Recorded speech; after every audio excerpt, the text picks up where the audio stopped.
और मैं चाहता हूँ कि आप मतलब इतनी लंबी छलांग लगाएं कि हमारा जो टेम्परामेंट है, साइंटिफिक टेम्परामेंट, साइंटिफिक अप्रोच, इसकी बेसिकली हम लोग यहाँ पे जो हमारी ये इंसेट प्रोग्राम हुआ, तो जब हमारे पास ये शेड्यूल आया था तो हमने पहले ही ये प्लान किया था, मैंने अपनी फैकल्टी के साथ, तीनों लोग मेरे साथ हैं, अनुज भी है, कि हम इसको प्रोग्राम को इस तरीके से बनाएं कि आप इस प्रोग्राम को एंजॉय करो। और साथ में जो मैंने पहले ही कहा कि साइंटिफिक टेम्परामेंट की थोड़ा सा कहीं ना कहीं मतलब कमी हमारे बच्चों में दिखती है।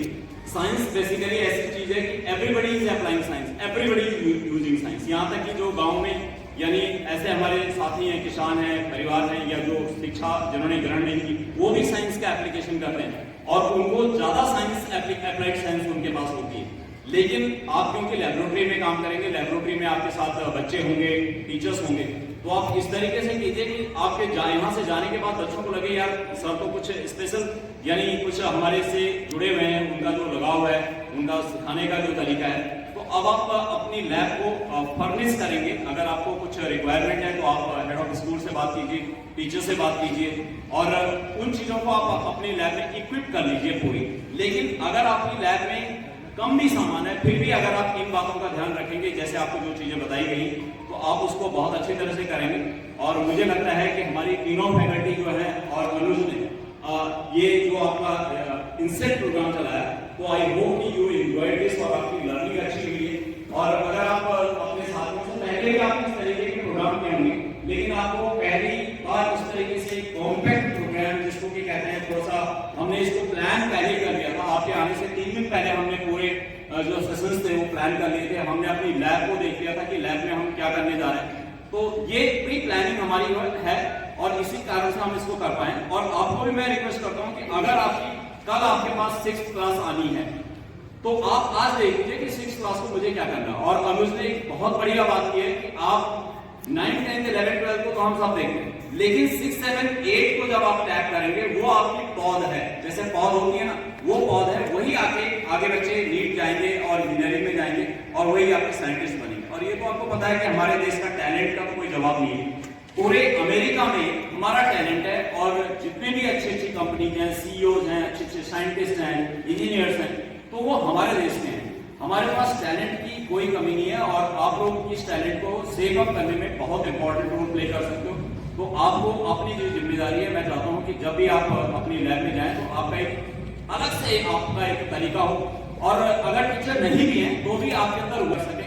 बिल्कुल हेड ऑफ स्कूल भी कोशिश रहेगा कि यार हमारे को लैब के जो साथी हैं वो पूरी क्लास को मैनेज कर देते हैं। बहुत सारे ऐसे साथी मैंने देखे कि वो देख के बता देते हैं कौन सा सॉल्व है। नॉर्मली उसको टेस्ट करके या ये करके या उसको एक्सपेरिमेंट करके तो सभी कर लेंगे, लेकिन उनका इतना ज्यादा वास्ट अनुभव होता है।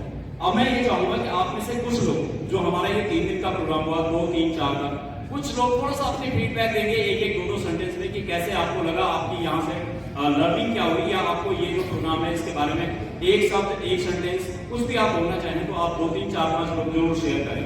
तो मैं वॉलंटियर करूंगा। हम मतलब हमारे टीचर्स तो बाद में थोड़ा थोड़ा बताएंगे, लेकिन मैं वॉलंटियर करूंगा कि आप लोग कोई भी बीच में से आके 2-4 अपने जरूर फीडबैक दें इस प्रोग्राम के बारे में, जो इंसेट प्रोग्राम जो SCRT ने करवाया हमारे स्कूल में रेन्यू था, तो आप उसकी फीडबैक दें। यहाँ पे कई चीजें हमें देखने को नहीं मिली, वो भी मिली है और उसके साथ में कुछ चीजों से हम अवगत नहीं थी। जैसे कि रेजिस्टेंस, हम रेजिस्टेंस जो कोयल वाली उसको भी रेजिस्टेंस मानते थे, बट आज सर ने बताया कि ये कोयल है और ये रेजिस्टेंस है। आज तक मैं यह नहीं करूँ, मुझे मालूम नहीं था कोयल और रेजिस्टेंस में क्या डिफरेंस है, वो मालूम है सर ने, अनुज सर ने लेवल पानी का जो आर्किमिडीज का सिद्धांत का प्रैक्टिकल कराते हैं, उसमें पानी का लेवल कैसे लेते हैं, ट्रांसपेरेंट में कैसे लेते हैं और कलर में कैसे लेते हैं, मुझे मालूम नहीं था। और मुझे तो बच्चों को हमारे कुछ नहीं मालूम, वो भी आज नहीं मुझे मिली है। उसका जो है लेवल को देख के मेजर करते हैं, उसके लिए भी जो है सर ने एक अलग से उसका अनुभव अलग हुआ। वो सारे सर ने भी जो है बायो में भी सर ने जो है सरपंच ने भी जो है कई चीजें अलग हमें मिली है जो उसको अवॉइड कर देते थे। यहाँ पे हमें कुछ काफी कुछ अलग से मिली है और उसके लिए मैं इन सभी सर का धन्यवाद। Thank you sir. और आइए बिल्कुल बिना। मेरा नाम पेरिया स्वामी है और मैं इलाहाबाद गार्डन ब्लॉक में लैब असिस्टेंट हूँ 2007 से। फिजिक्स लैब का भी ज़्यादा अनुभव रहा, लेकिन मैं पहले तो प्रधानाचार्य जी का धन्यवाद करता हूँ और पूरी टीम का, जिस तरीके से उन्होंने इस व्यवस्था को किया, क्योंकि बिगड़ टीम के कुछ नहीं हो सकता। ये एक बहुत बड़ी हमारे लिए सीख है कि जैसी व्यवस्था हमें मिली है, आगे हम चल के हमारा जो व्यवस्था है वो स्टूडेंट से जुड़ा हुआ है, तो हमें भी उनको सिखाना है। कोई चीज़, ज्ञान ऐसी चीज़ है, किस तरह से रख रखाव का व्यवस्था होना चाहिए, कैसे आपके पास रिपोर्ट होनी चाहिए, कोई बाहर से आ रहा है तो लैब के अंदर क्या व्यवस्था होनी चाहिए, लिस्ट होनी चाहिए आपके पास, 12th की लिस्ट होनी चाहिए, 11th की लिस्ट होनी चाहिए, 9th की, 10th की, बोर्ड की व्यवस्था। हर नए सेशन में आपके प्रैक्टिकल चेंज होते हैं, उन चीज़ों को चेंज करना, और कई चीज़ें ऐसे हैं जिसमें हमारे साथी हैं अंग्रेजी में नहीं समझ सकते, जो हिंदी में व्यवस्था किया गया है। ये हम लोग बोलते तो रहे, हमारी बात वहाँ तक पहुँचाने के लिए ये एक ऐसा प्लेटफॉर्म मिला जो कि हमारे काम पूरे हो गए थे। और अभी जो किट व्यवस्था चल रहा है, उस किट व्यवस्था स्कूलों के अंदर तो मैं अभी तक हमारे यहाँ पहुँचा नहीं है, तो मैं इस बारे में कुछ नहीं कह सकता जब पहुँचेगा। लेकिन ये हम आश्वासन जरूर देते हैं सर कि अब जब जाने के बाद स्कूल में हम अपने बेस्ट से बेस्ट करेंगे जी, और आप विजिट भी कर सकते हो सर, इतनी मैं आश्वासन दे सकता हूँ। माना कोई कंसेप्ट क्लियर कराना है बच्चे को, तो वो क्योंकि मदर टंग जो होती है, उसकी जो होम लैंग्वेज होती है, उसमें कंसेप्ट को ज्यादा क्लियर करता है। तो अनुज ने जो आपको हिंदी में जो ये स्लाइड्स वगैरह सारी कन्वर्ट करके आपको दी और समझाया, तो उससे क्या है कि इम्पैक्ट ज्यादा होता है। जब हम अपनी भाषा में कोई चीज करते हैं तो उसकी पकड़ दूसरी बनती है। मैं चाहूंगा कि एक कोई हमारी मैडम आए, आइए कोई एक एनीबडी, कोई आ जाओ मैडम। सबको मेरा नमस्ते। और मैं नई पुरानी समापति से स्कूल कोई बात नहीं आप बोलिए। सर यहाँ पे आके हमें बहुत अच्छा लगा और हमें बहुत सीखने को मिली है।